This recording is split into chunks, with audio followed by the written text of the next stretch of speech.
Shalom jemaat Tuhan dimanapun engkau berada. Shalom GBI Home Fiducia. Apa kabarnya? Haleluya, puji Tuhan.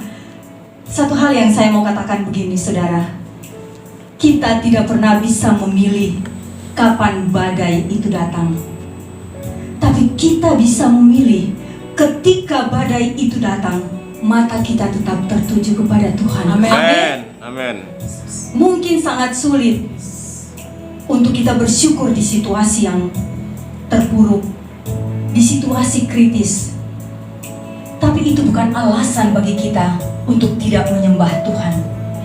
Itu bukan alasan bagi kita untuk kecewa sama Tuhan. Itu bukan alasan bagi kita untuk meninggalkan Tuhan. Karena kita tahu kasih setia Tuhan tetap besar sampai akhir. Puji Tuhan. Mari kita tundukkan kepala dan kita berdoa. Kita siapkan hati kita untuk masuk dalam ibadah kita pagi hari ini. Biarlah ada urapan Roh Kudus melawat setiap kita. Biar pagi ini kita merasakan sesuatu yang dahsyat yang Tuhan kerjakan bagi kita. Oh rabashika dalakadala basande harala kodabase. Kami angkat tangan kami memberkati setiap jemaat Tuhan yang ada di rumah-rumah pagi hari ini Tuhan, yang sedang melakukan ibadah online. Kami tahu bahwa Roh Kudus tidak bisa dibatasi oleh apapun. Ketika Roh Kudus bekerja, setiap jemaat Tuhan dilawat oleh Tuhan. Setiap jemaat Tuhan dipulihkan, dikuatkan, dibangkitkan imannya kembali Tuhan. Terima kasih pagi hari ini. Kami mau berikan pujian penyembahan kami yang terbaik untuk menyenangkan hati-Mu. Kami mau menyatakan cinta kami kepadamu Tuhan. Kami mengasihi-Mu lebih dari apapun. Terima kasih Tuhan. Bertahtalah di atas puji-pujian setiap jemaat-Mu pagi ini. Segala pujian, syukur, hormat hanya bagi-Mu. Terima kasih Tuhan Yesus. Haleluya. Mari jemaat Tuhan yang siap untuk memuji menyembah Tuhan lebih lagi, sama-sama kita katakan amin. Kita berikan tepuk tangan yang terbaik bagi Dia. Sorakan haleluya. Haleluya. Kita angkat lagu pujian ini. Sungguh besar setiamu Tuhan. Oh terima kasih Yesus. Terima kasih. Terima kasih Tuhan.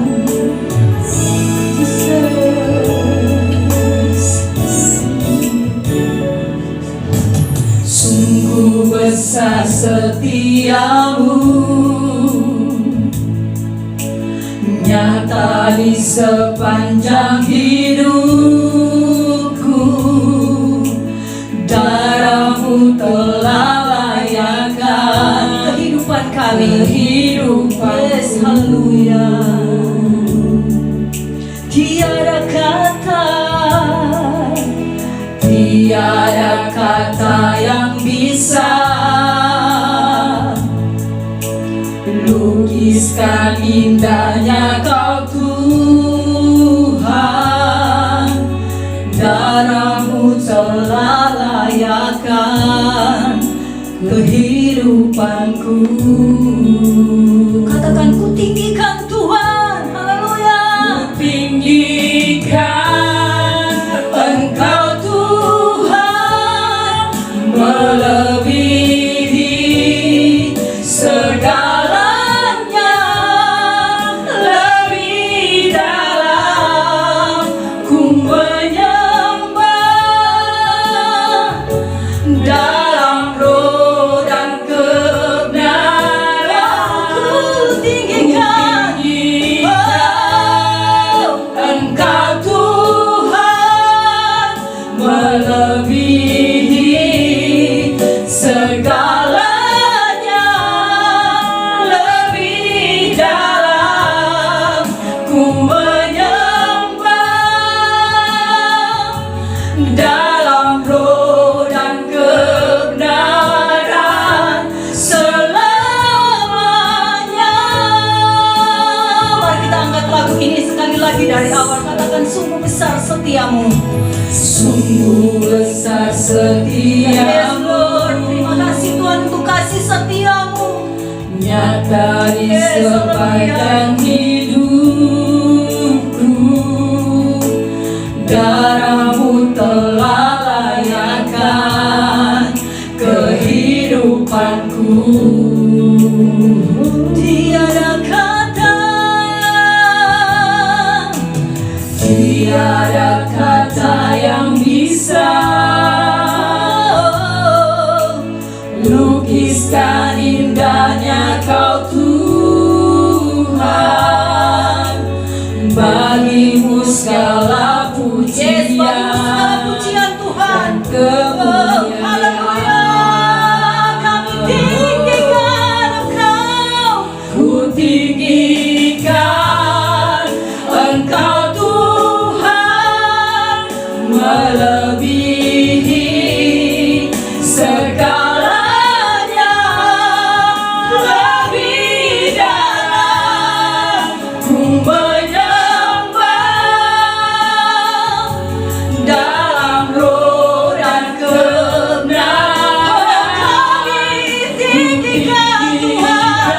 Yes, haleluya. Engkau Tuhan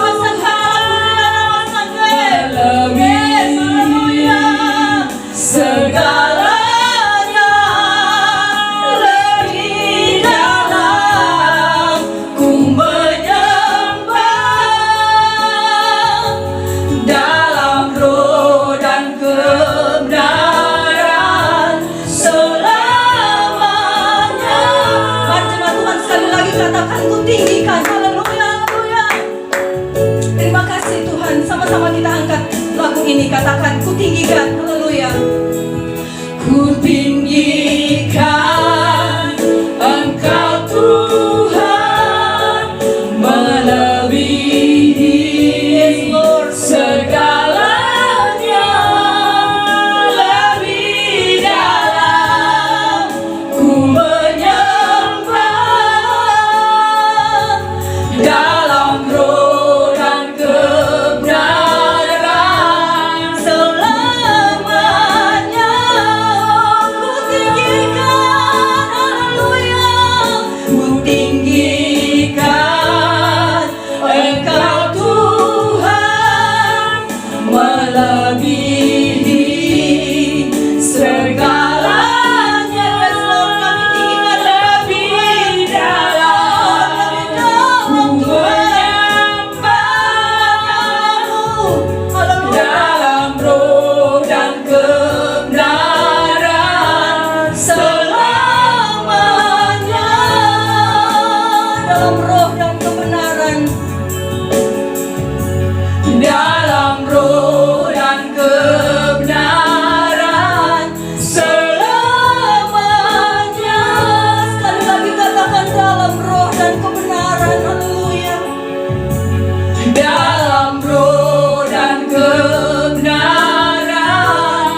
Terus menyembah Tuhan, terus sembah Tuhan, karena terlalu banyak yang Tuhan lakukan dalam kehidupan kita. Terlalu bahagia bagi kita. Dia Allah yang baik, Dia Allah yang dahsyat, menolong dalam kesesakan. Sangatlah terbukti. Haleluya.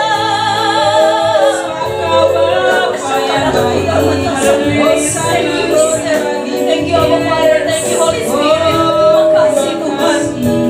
Kami bersyukur kepadamu Tuhan. Terima kasih. Terima kasih kami masih bisa beribadah pagi ini. Semua karena kemurahan Tuhan. Kami masih bisa memuji menyembah Tuhan dengan bebas. Itu anugerah-Mu Tuhan. Kami masih diberi nafas hidup yang sehat. Thank you Jesus. Thank you. Kami berterima kasih kepadamu Tuhan. Kami masih punya keluarga yang baik, makan minum pakai yang cukup. Thank you Jesus. Terima kasih Engkau dahsyat. Terima kasih Yesus. Biarlah segala pujian, syukur, hormat, kemuliaan hanya bagimu Tuhan. Terima kasih Tuhan Yesus. Terima kasih. Di dalam nama Yesus kami akan masuk lebih lagi Tuhan untuk mendengarkan kebenaran firman-Mu. Terima kasih Tuhan. Haleluya. Mari jemaat Tuhan sama-sama kita katakan amin. Kita berikan tepuk tangan bagi Allah kita. Haleluya. Haleluya. Puji Tuhan. Siapkan hati kita untuk kita mendengarkan kebenaran firman Tuhan yang akan disampaikan oleh hamba-Nya yang diurapi oleh Tuhan. Amin saudara. Mau diberkati lewat kebenaran firman Tuhan? Mari jemaat Tuhan yang mau siap untuk mendengarkan firman Tuhan, sama-sama kita katakan amin. Tepuk tangan yang terbaik. Haleluya, haleluya, haleluya. Kita siapkan hati.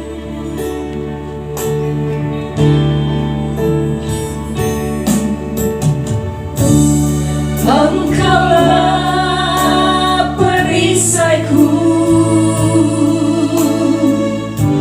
saat badai hidup menerpaku. Katakan firman-Mu Tuhan. Firman-Mu di dalamku. Tenangkan jiwa setiap kami. Tenangkan jiwaku. Bukan berdiri. Bukan berdiri di tengah badai dengan kekuatan yang Kau berikan.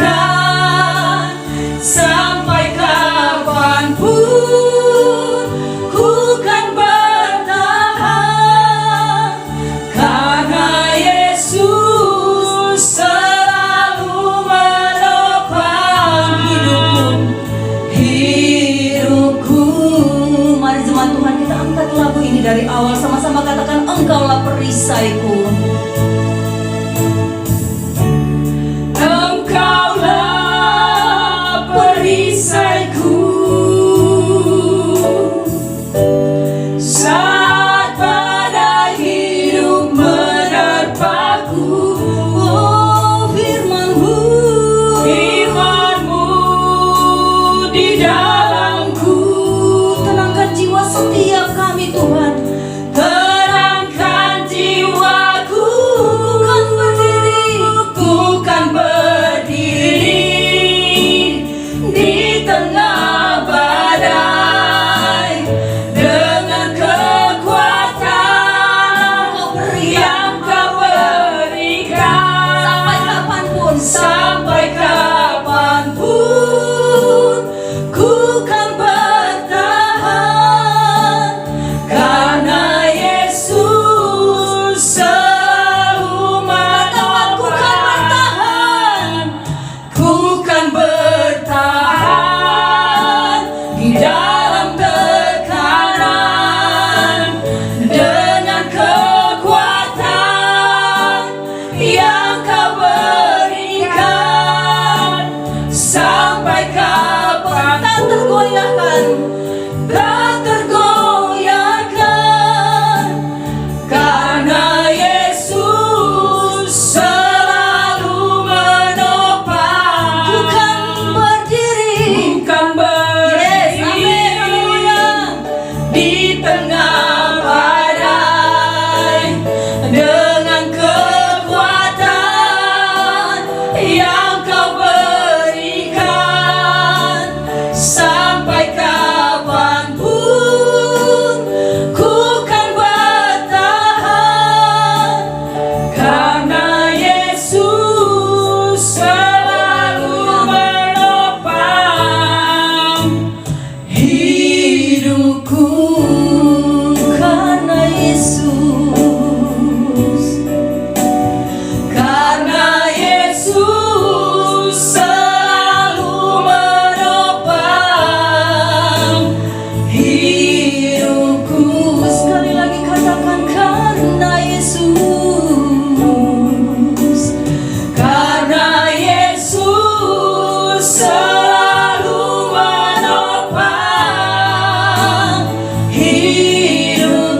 siap untuk mendengarkan kebenaran firman-Mu.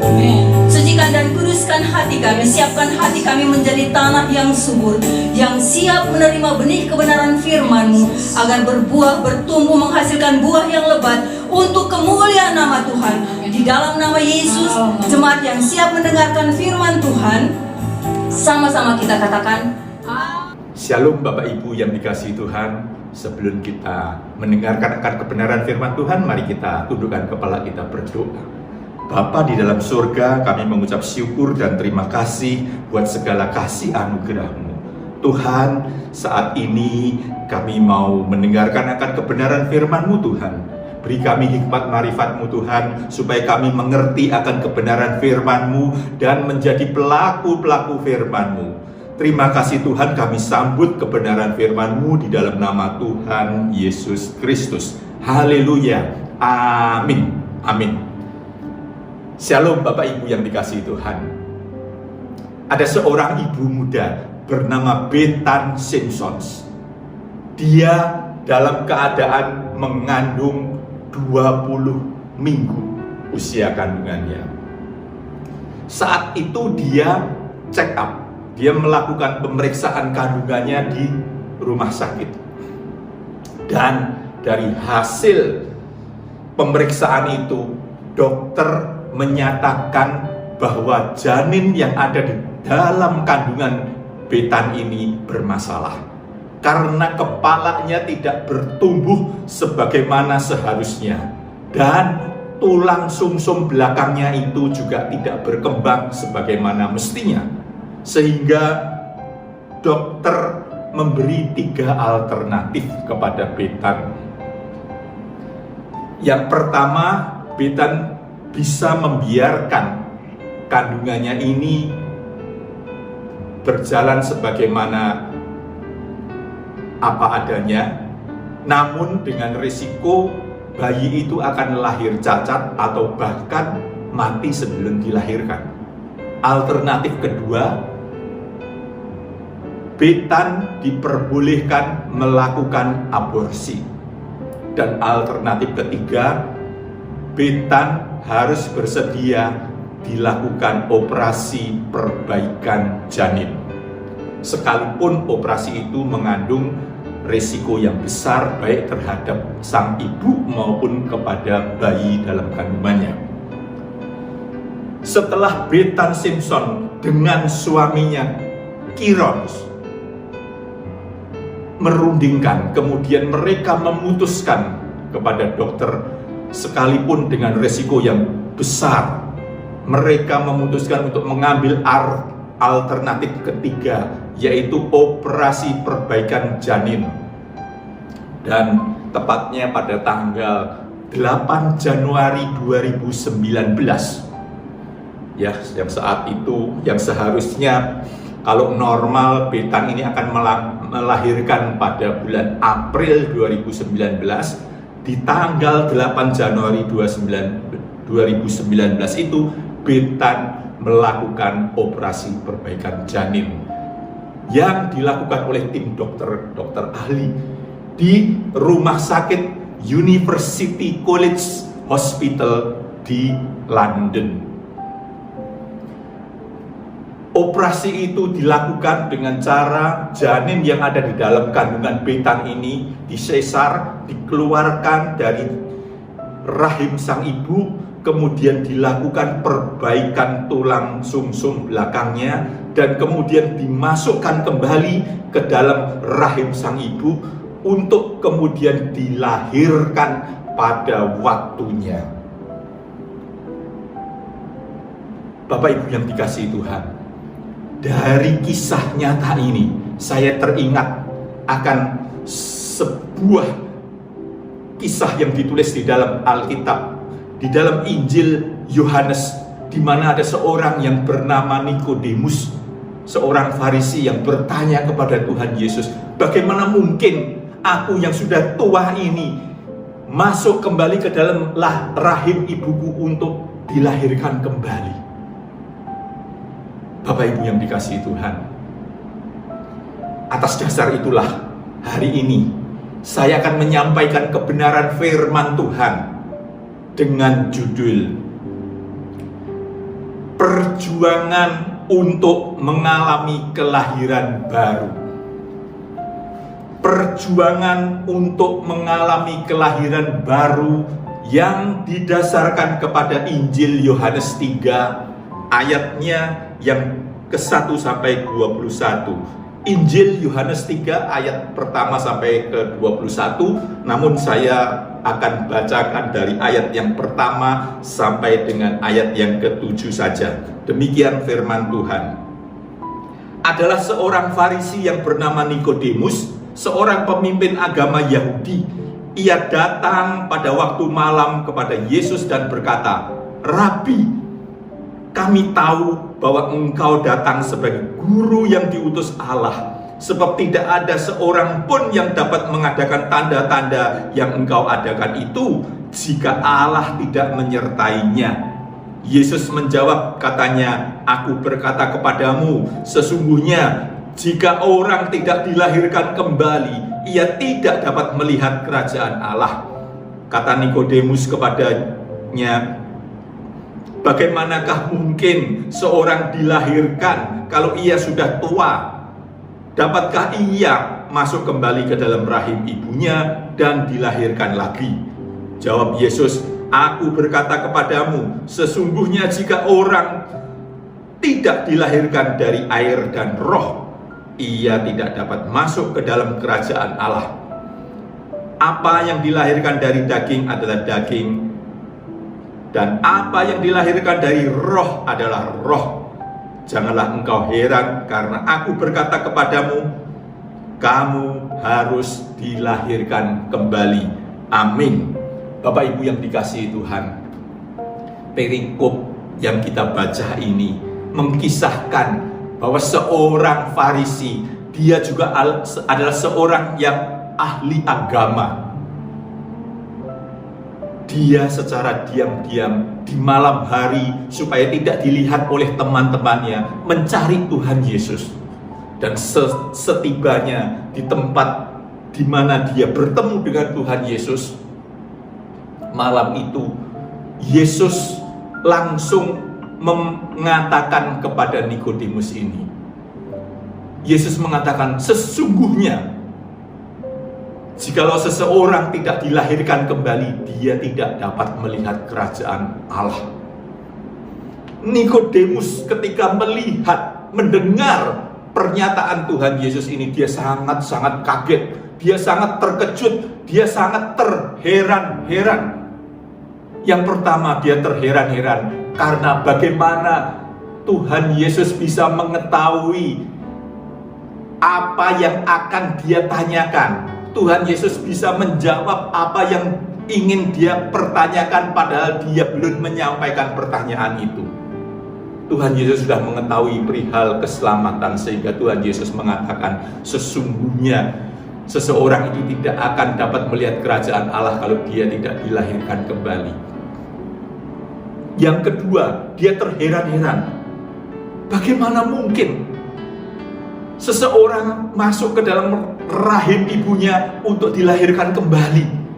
Seperti dirinya yang sudah sedemikian besar, seperti dirinya yang sudah tua, mana mungkin masuk ke dalam rahim ibunya untuk dilahirkan kembali? Tetapi atas pertanyaan itu Tuhan Yesus menjawab kepada Nikodemus, sesungguhnya yang dilahirkan kembali itu bukan manusia secara fisik, bukan manusia secara jasmaniah, tetapi yang dilahirkan kembali adalah manusia roh. Bapak Ibu yang dikasihi Tuhan, demikian juga yang diperkatakan Tuhan Yesus bahwa seseorang kalau tidak dilahirkan kembali, dia tidak dapat melihat kerajaan Allah. Melihat dalam pengertian ini juga bukan dalam arti harafiah melihat satu bangunan istana, kerajaan Allah dan sebagainya. Tetapi yang dimaksud melihat ini adalah mengetahui, memahami, mengerti tentang kerajaan Allah itu secara mendalam. Jadi Tuhan Yesus katakan kalau manusia itu tidak dilahirkan kembali secara roh, dia tidak akan bisa memahami tentang kerajaan Allah. Bapak Ibu yang dikasihi Tuhan, menjadi Kristen bertahun-tahun, bahkan aktif di dalam pelayanan gerejawi, ya, sebagai singer, sebagai pemusik, sebagai WL, bahkan sebagai pengkhotbah, ataupun seorang pendeta, atau bahkan seorang gembala, itu bukan standar, itu bukan ukuran bahwa orang itu sudah dilahirkan kembali, bukan standar bahwa orang itu telah lahir baru.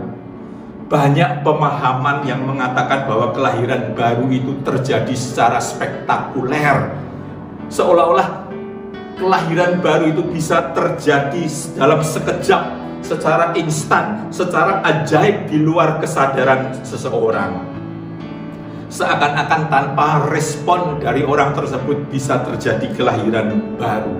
Karenanya tidak heran banyak orang yang sudah merasa dirinya sudah lahir baru, karena dia sudah percaya, dia sudah menerima Tuhan Yesus, dia sudah mengakui dosa-dosanya. Bahkan kalau orang itu sudah merasakan seolah-olah kehidupannya sudah berubah, ya, yang dulunya tidak mau ke gereja sekarang sudah ikut ibadah, seolah-olah itu dianggap sudah lahir baru.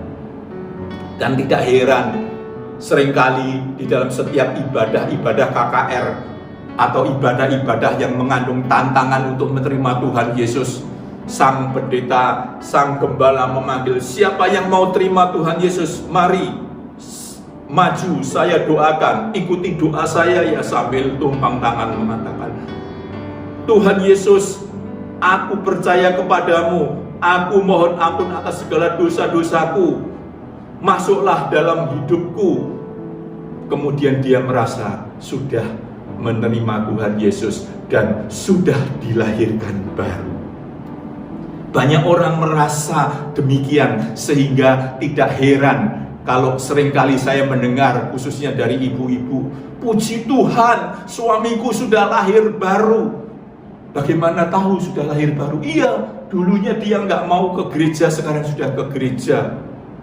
Iya, seorang ibu lagi mengatakan, suamiku juga sudah lahir baru. Dulu suka maki-maki saya, dulu ngomongnya kasar, sekarang sudah berubah. Dulunya merokok, sekarang tidak merokok. Kelahiran baru sesungguhnya tidak terjadi secara instan dengan mengucapkan percaya, dengan mengucapkan menerima Tuhan Yesus, dengan keadaan yang sekali dua kali datang ke gereja. Namun sesungguhnya kelahiran baru itu suatu proses yang berkepanjangan, yang terus-menerus, sehingga mengalami perubahan cara berpikir seseorang yang kemudian mempengaruhi dan merubah seluruh gaya hidupnya. Itulah yang disebut kelahiran baru. Kelahiran baru pada dasarnya adalah keadaan baru di mana seseorang mengalami perubahan terhadap cara pandang terhadap kehidupan dirinya. Hidup seseorang yang telah lahir baru itu benar-benar mengalami perubahan. Dia sudah tidak bercacat, dia sudah tidak ada cacat celanya, dan standar kesuciannya, standar kehidupannya itu adalah standar dari Tuhan, kesucian dari Tuhan. Orang seperti ini yang telah lahir baru, dia itu sudah tidak berbuat dosa. Bukan hanya tidak berbuat dosa, bahkan dia sudah tidak mampu untuk berbuat dosa lagi. Hatinya tidak tertarik terhadap keindahan dunia sama sekali. Dia sudah tidak bisa terhibur dengan segala fasilitas dunia.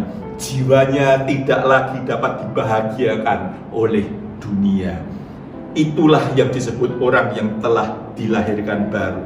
Orang yang mengalami kelahiran baru hari demi hari dia menghayati bahwa dunia ini bukan rumahnya. Dunia ini bukan rumahnya, sekalipun dia mempunyai rumah yang mewah, rumah yang besar. Dan kerinduannya adalah langit baru, bumi baru. Dan seluruh kegiatan kehidupannya itu hanya diarahkan bagi kemuliaan Tuhan, bagi pekerjaan Tuhan, dan bagi kerajaan Allah. Itulah yang disebut kelahiran baru. Pertanyaannya Bapak Ibu yang dikasihi Tuhan, sudahkah kita menjadi orang Kristen yang lahir baru? Dan bagaimana caranya agar kita bisa mengalami kelahiran baru itu?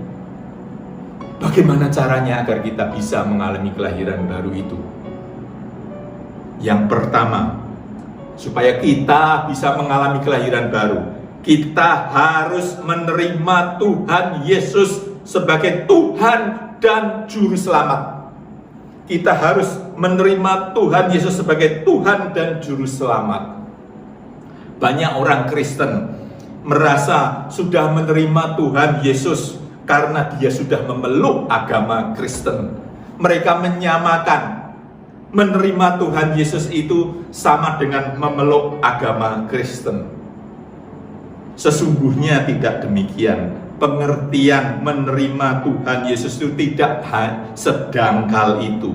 Pernyataan menerima Tuhan Yesus hanya lewat mulut dan bibir itu belum berarti dia menerima Tuhan Yesus dengan sesungguhnya. Sebagai perumpamaan, kita tentunya sering mendengar, menghadiri ibadah pemberkatan nikah, ya. Sang mempelai perempuan dan mempelai laki-laki berjanji di hadapan Tuhan dan berjanji di hadapan jemaat. Sang mempelai lelaki mengatakan, "Saya menerima engkau sebagai istriku. Saya menerima engkau sebagai istriku dalam segala keadaan, baik keadaan sehat maupun sakit, baik dalam keadaan kaya atau miskin, baik dalam keadaan sehat ataupun sakit, baik dalam keadaan cantik ataupun jelek, baik dalam segala keadaan, aku akan menerima engkau sebagai istriku." Demikian juga sang istri, sang mempelai perempuan mengatakan, "Saya menerima engkau sebagai suamiku dalam segala keadaan, ya, kaya, miskin, sehat, sakit, ya, segalanya."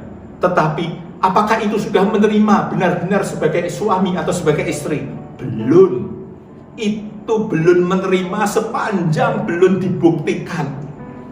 Karena berapa banyak yang saya pernah, dan mungkin Bapak Ibu pasti pernah mendengar, pernah melihat, pernah menyaksikan pengantin belum genap 1 bulan, belum genap 1 tahun minta cerai. Karena, "Ya Pak, saya mau minta cerai dari suami saya. Ternyata suami saya itu banyak utangnya. Tiap malam, tiap hari debt collector datang. Saya gak tahan Pak. Ternyata suami saya itu jahat. Ternyata suami saya itu bermasalah." Sehingga dia minta cerai. Padahal dia sudah menyatakan menerima.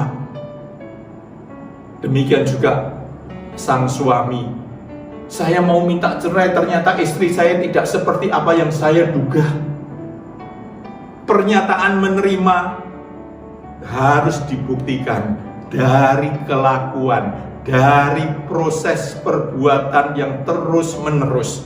Demikian juga seseorang kalau mau menerima Tuhan Yesus sebagai Tuhan dan Juru Selamat kita, tidak cukup dengan mengatakan, "Saya menerima engkau Tuhan sebagai Tuhan dan Juru Selamat." Orang yang menerima Yesus berarti dia harus bersedia melakukan segala sesuatu yang dikehendaki Tuhan Yesus itu. Sebab Tuhan adalah Tuhan dan majikan agung yang harus kita patuhi. Karena kita sesungguhnya sudah ditebus oleh Tuhan Yesus di kayu salib dengan darahnya yang mahal. Kita telah dibeli dengan harga yang lunas dibayar. Sehingga kalau kita menerima Dia, berarti kita menerima pengampunannya. Kita menerima penebusan dari Tuhan Yesus. Dan kalau kita menerima penebusan dari Tuhan Yesus, berarti kita harus melakukan segala kehendak dari Tuhan Yesus. Kehendak Tuhan Yesus harus kita penuhi di dalam kehidupan kita, sepanjang kehidupan kita. Itulah yang disebut menerima Tuhan Yesus. Bukan cuma dari mulut saja. Sebagai orang yang sudah ditebus, orang yang percaya, kita itu dimiliki sepenuhnya oleh Tuhan Yesus. Bagaimana di dalam 1 Korintus 6. 1 Korintus 6 ayatnya yang ke-20. Sebab kamu telah dibeli dan harganya telah lunas dibayar. Karena itu muliakanlah Allah dengan tubuhmu. Kita telah dibeli dan kita wajib memuliakan Allah dengan tubuh kita, dengan kehidupan kita. Kehidupan kita harus memuliakan Tuhan. Bagaimana kita memuliakan Tuhan kalau kehidupan kita tidak benar, kalau kehidupan kita tidak seperti yang Tuhan Yesus harapkan? Implikasi dari pemilikan Tuhan Yesus atas diri kita ini, kita harus berperilaku seperti Tuhan Yesus. Sehingga seseorang yang kehidupannya itu seperti yang Tuhan Yesus kehendaki, dia akan seperti yang Rasul Paulus katakan di dalam Galatia 2 ayat 19, yang dikatakan, hidupku bukan aku lagi, tetapi Kristus yang hidup di dalam aku. Kristus yang hidup di dalam aku. Kristus hidup dalam aku artinya bukan Kristus Yesus secara fisik ada di dalam diri kita. Yang dimaksud Kristus di sini adalah spiritnya, gairahnya, moralnya, karakternya. Itu harus kita kenakan di dalam kehidupan kita, karena kita sudah dibeli oleh Tuhan Yesus, karena kita sudah dimiliki Tuhan Yesus. Kalau kita mengaku percaya, kita mengaku menerima Tuhan Yesus, berarti kita mengaku dan penebusannya itu terjadi atas diri kita. Kita harus melakukan kehendaknya. Kita harus hidup seperti apa yang Tuhan Yesus kehendaki. Kita harus mengenakan Kristus di dalam hidup kita, yaitu spiritnya, gairahnya, moralnya, karakternya. Orang yang sudah ditebus oleh Tuhan Yesus harus memperagakan kehidupan Tuhan Yesus 2000 tahun yang lalu ketika Tuhan Yesus ada di bumi ini. Hidup Kristus itu bagaimana yang harus kita peragakan? Yesus hidupnya penuh kasih dan pengampunan. Sudahkah dalam kehidupan kita melakukan kasih, melakukan pengampunan, tidak ada dendam, tidak ada kecongkakan, ya, bahkan Yesus sendiri tidak terpikat dengan dunia, dengan segala fasilitasnya. Dia adalah Allah, dia mau mengosongkan dirinya sampai dia berkata, burung mempunyai sarang, serigala punya liang, anak manusia tidak ada tempat untuk meletakkan kepalanya. Yang artinya dia sudah benar-benar tidak akan terpikat, tidak akan tergoda, tidak ada keinginan untuk memiliki fasilitas dunia. Ya, karena itu ketika dicobain iblis untuk diberikan seluruh dunia dengan segala gemerlapnya, Tuhan Yesus menolak. Dan yang diinginkan Tuhan Yesus itu hanya apa? Melakukan kehendak Bapa, melakukan kehendak Bapa di surga dan mengerjakannya sampai tuntas. Itulah Bapak Ibu yang dikasihi, orang yang tidak memperagakan kehidupan Yesus dan tidak pernah menjadi saksi Tuhan, orang seperti ini belumlah dia menerima Tuhan Yesus sebagai Tuhan dan Juru Selamat. Kalau dia belum menerima Tuhan Yesus sebagai Tuhan dan Juru Selamatnya, bagaimana bisa dikatakan kalau dia sudah dilahirkan kembali?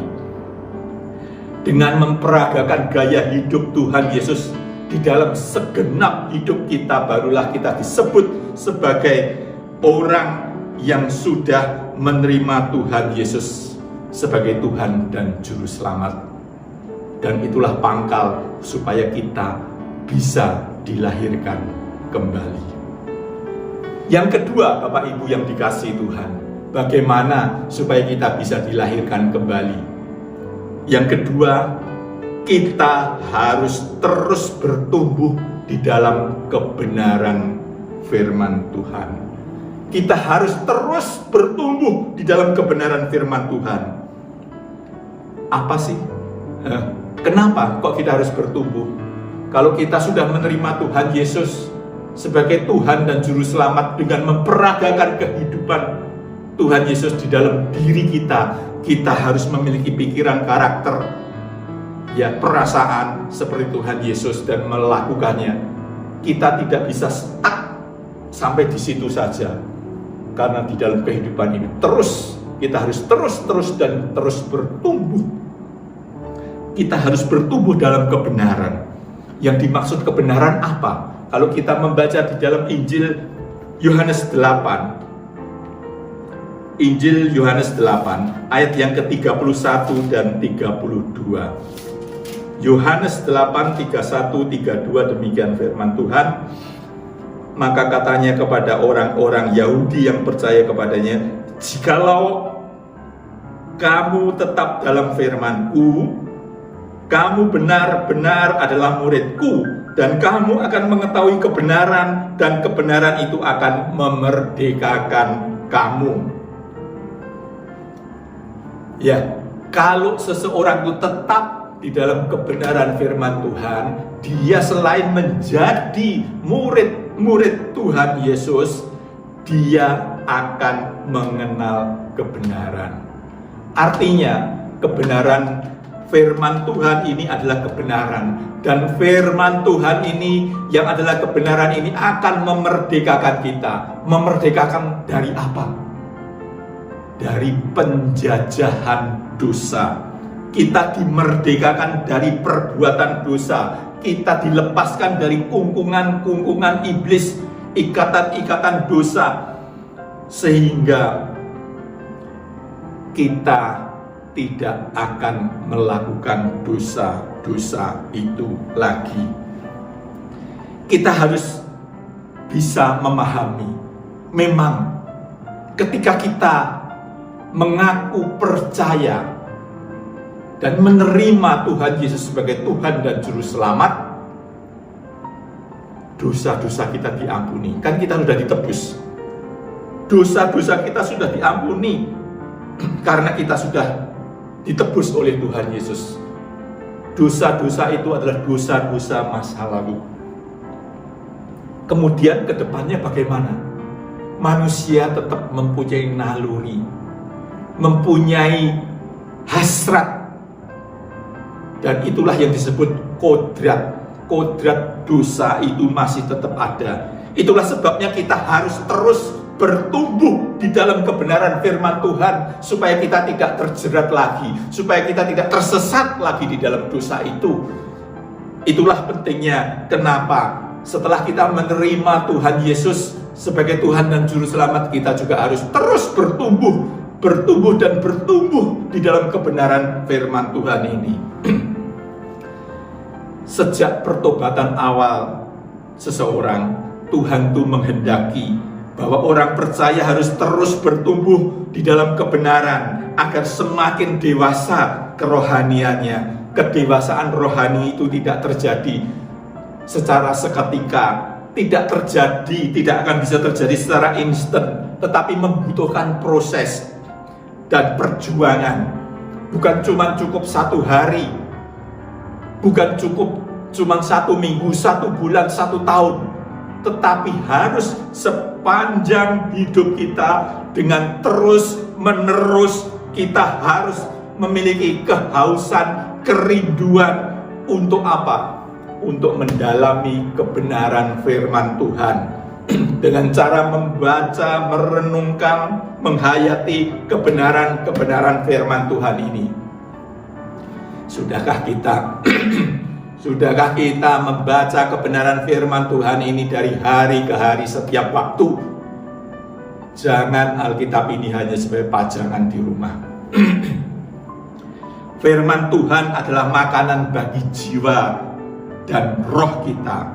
Tuhan Yesus mengatakan di dalam Matius 4 ayat 4, manusia hidup bukan hanya dari roti saja, tetapi dari setiap firman Tuhan.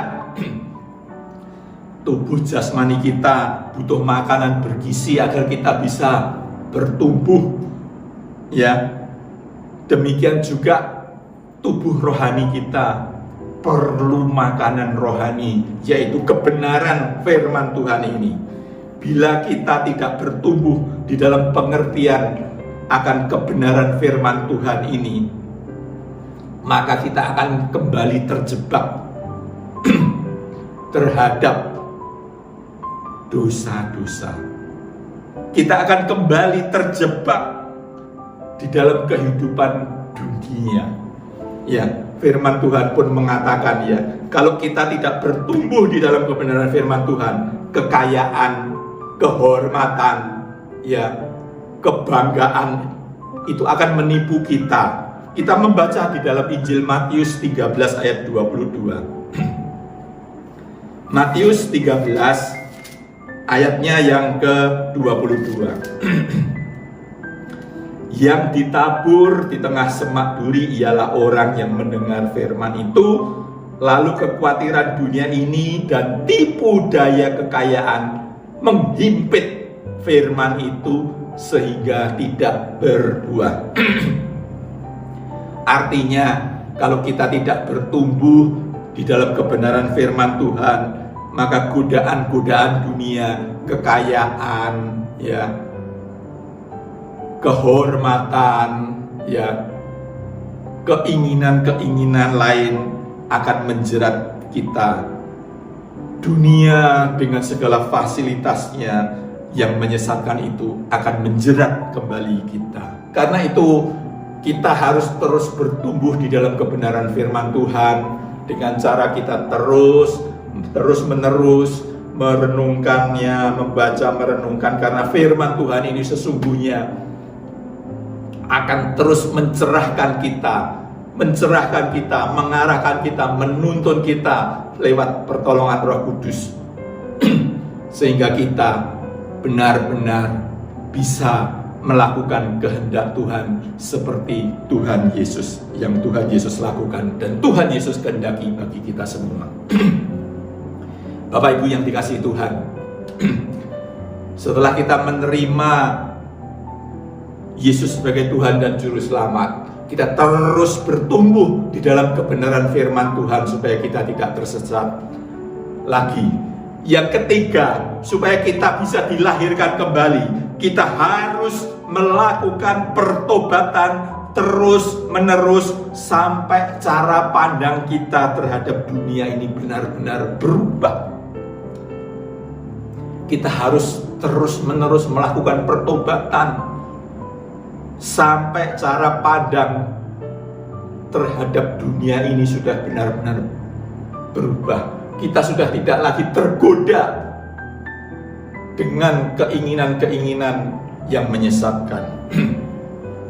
Pertobatan, apa sih pengertiannya? Kalau secara umum, pertobatan itu adalah seseorang yang kembali kepada aturan hukum yang berlaku, kembali kepada aturan moral, aturan sosial, etika, dari yang tidak benar menjadi benar. Sebagai contoh, seorang copet atau pencuri yang ketangkap massa, kemudian dia ketakutan, dia akan berteriak-teriak, ampun, ampun, saya bertobat Pak, saya bertobat. Artinya bertobat, dia itu akan kembali kepada aturan hukum yang berlaku. Dia tidak akan mencuri lagi, dia tidak akan melakukan hal-hal yang bertentangan dengan moral, etika, sosial, dan sebagainya. Tetapi pengertian bertobat bagi kekristenan adalah kembalinya orang berdosa kepada Tuhan. Kembalinya orang berdosa kepada Tuhan. Yang orang itu bisa kembali kepada jalan Tuhan setelah menerima pencerahan dari Roh Kudus. Kesediaan seseorang bertobat biasanya dinyatakan di dalam baptisan air. Orang yang sudah bertobat menerima Tuhan Yesus bertobat biasanya ditandai dengan melakukan baptisan air. Itulah yang disebut Tuhan Yesus di dalam perikop yang kita baca ini, di dalam Yohanes 3 ayat yang ketiga dikatakan dilahirkan oleh air dan roh. Dilahirkan oleh air menunjukkan kepada komitmen seseorang untuk meninggalkan kehidupan lamanya, kehidupan duniawinya, kemudian mengikut Tuhan Yesus. Itu adalah komitmen seseorang itu dibaptis, komitmen untuk meninggalkan kehidupan lamanya, untuk kembali kepada jalan yang Tuhan kehendaki. Pertobatan seperti ini tidak hanya terjadi sekali saja. Orang bertobat itu tidak hanya sekali setelah dibaptis selesai dia tetap memiliki natur dosa, dia tetap memiliki kodrat dosa, dan dia akan gampang tergoda lagi, dan dia akan gampang terjerumus oleh dosa lagi. Karena itu dia perlu terus bertumbuh di dalam kebenaran firman Tuhan, dan setiap kali dia merasakan ketidaktepatannya, ketidakbenarannya dengan firman Tuhan, dia harus melakukan pertobatan, yaitu kembali ke jalan Tuhan, kembali tidak melakukan hal-hal yang tidak bertepatan dengan keinginan Tuhan. Setiap kali pikiran seseorang itu dicerahi kebenaran, kemudian dia menyadari ketidaktepatannya di dalam tindakan dia, maka orang itu harus bertobat. Bertobat berarti bukan hanya sekali, tetapi harus setiap kali kita merasakan ketidaktepatan itu, kita harus melakukan pertobatan. Dari mana kita mengetahui ketidaktepatan itu? Ada Roh Kudus yang ada di dalam diri kita. Dia akan mengingatkan kita, dia akan menuntun kita, dan karena itu kita perlu kepekaan terhadap tuntunan Roh Kudus. Jangan membangkang, jangan ngeyel, ya, lakukan pertobatan. Sedangkan yang dimaksud di dalam kelahiran roh, Tuhan Yesus dilahirkan oleh air dan roh. Roh di sini menunjukkan pada pekerjaan Roh Kudus. Roh Kudus itu mengingatkan kita untuk tidak melakukan hal-hal yang bertentangan dengan kehendak Allah. Roh Kudus membuka pengertian orang terhadap kebenaran-kebenaran firman Tuhan, menuntun kepada perubahan karakter. Hati orang percaya harus terus-menerus mengalami perubahan. Tetapi bila Roh Kudus itu tidak menuntun kita, pikiran seseorang itu tidak akan sanggup melakukan perubahan. Dia tidak akan sanggup memahami pikiran dan perasaan Tuhan. Itulah sebabnya Bapak Ibu yang dikasihi Tuhan, kita perlu selalu harus waspada. Kita harus peka terhadap tuntunan Roh Kudus. Kita harus taat terhadap pimpinan Roh Kudus. Pekerjaan Roh Kudus ini bukan satu kali. Sepanjang kehidupan kita, berkali-kali, terus-menerus, sampai kepada realitas kelahiran baru itu terjadi di dalam kehidupan seseorang itu. Yaitu ketika orang itu sudah menanggalkan kodrat dosanya, dia mengenakan kodrat ilahi. Dia tidak bisa melakukan dosa lagi. Jadi Bapak Ibu yang dikasihi Tuhan, kelahiran baru terjadi dalam kehidupan orang percaya itu merupakan hasil dari perjumpaan antara pekerjaan Roh Kudus dan respon kita. Roh Kudus sehebat bagaimanapun kalau manusia tidak merespon, Tuhan tidak memaksakan kita tidak akan bisa mengalami kelahiran baru. Usaha manusia sehebat apapun ya tidak akan membawa kepada kelahiran baru kalau tidak ada tuntunan dari Roh Kudus. Jadi kelahiran baru bukan hanya menerima Tuhan Yesus sebagai Tuhan dan Juru Selamat, namun harus diiringi dengan pertobatan yang terus menerus. Pertobatan itu terjadi oleh tuntunan Roh Kudus dan pertumbuhan dari kebenaran firman Tuhan yang terus menerus ada di dalam diri kita, mengubah pola pikir kita. Itulah Bapak Ibu yang dikasihi Tuhan. Jadi kelahiran baru itu benar-benar akan kita alami kalau kita benar-benar percaya Tuhan Yesus sebagai Tuhan dan Juru Selamat, dengan berusaha terus-menerus hidup menyerupai Tuhan Yesus, dengan mengenakan pikiran perasaan Tuhan Yesus. Kemudian kita terus-menerus bertumbuh di dalam kebenaran firman Tuhan yang menuntun kita kepada kehidupan yang Allah kehendaki, dan kita harus terus-menerus melakukan pertobatan sampai pada akhirnya kita benar-benar telah mengenakan kodrat ilahi. Itulah yang disebut proses atau perjuangan yang harus kita perjuangkan supaya kita benar-benar mengalami kelahiran baru. Jadi kelahiran baru bukan sesuatu yang instan terjadi. Bukan hanya seseorang itu dibaptis atau seseorang itu menyatakan saya menerima Tuhan Yesus, dia sudah mengalami kelahiran baru. Tetapi harus sepanjang kehidupan kita itu kita buktikan bahwa kita menerima Tuhan Yesus.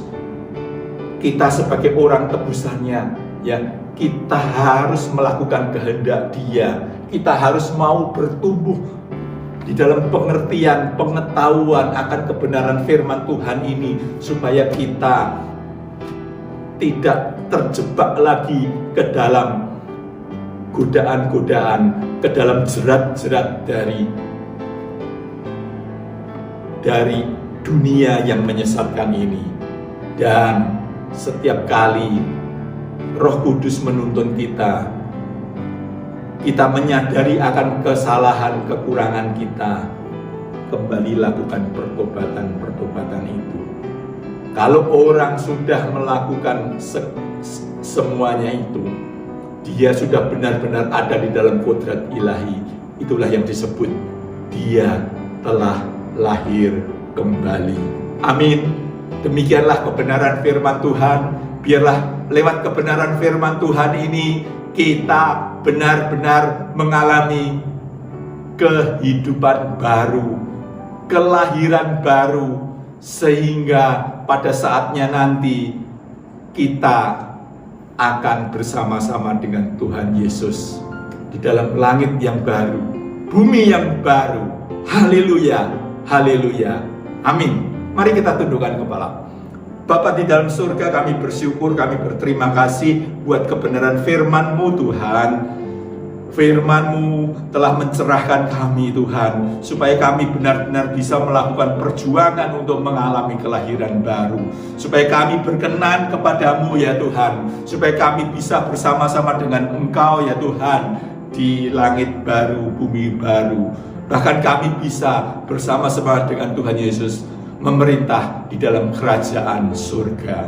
Terima kasih Tuhan, dalam nama Tuhan Yesus kami bersyukur dan berdoa. Haleluya, amin.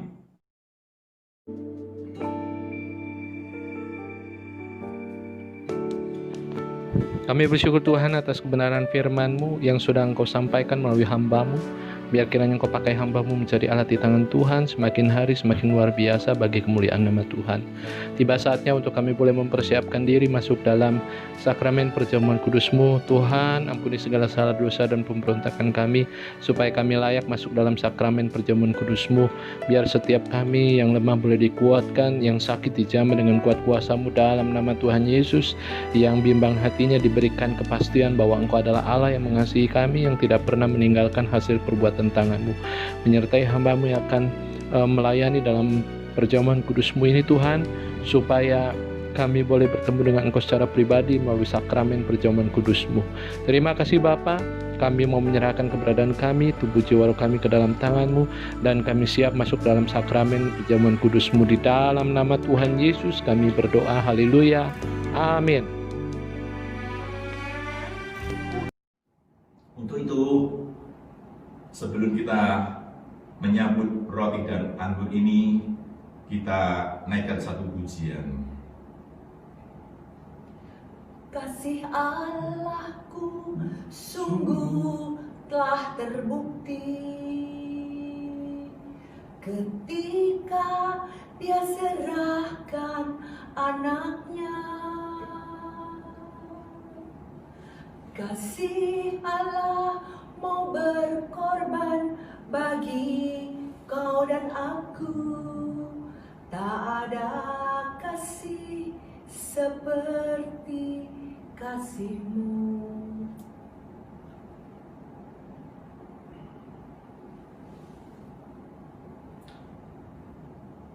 Mari kita angkat roti ini di atas kepala. Tuhan, terima kasih buat tubuh-Mu yang telah terpecah-pecah buat kami. Engkau mati di atas kayu salib untuk menebus dosa-dosa kami, supaya kami yang percaya tidak binasa, melainkan beroleh hidup yang kekal. Bapak Ibu yang dikasihi Tuhan, apakah Bapak Ibu percaya roti yang atasnya sudah diberkati ini adalah lambang persekutuan dengan Tuhan Yesus? Amin. Mari kita makan dengan iman dalam nama Tuhan Yesus.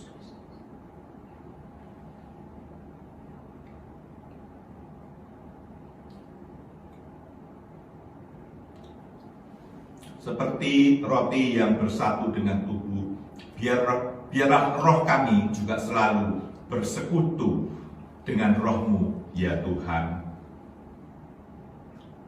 Mari kita angkat cawan ini. Darah Yesus menyucikan, bilur Yesus menyembuhkan.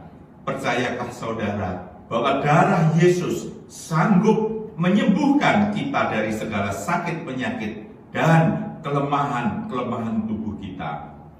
Percayakah saudara darah Yesus lebih hebat dan lebih berkuasa dari COVID-19? Apakah saudara percaya bahwa anggur yang di atasnya sudah diberkati ini adalah lambang persekutuan kita dengan darah Yesus? Amin. Amin. Mari kita minum dengan iman percaya.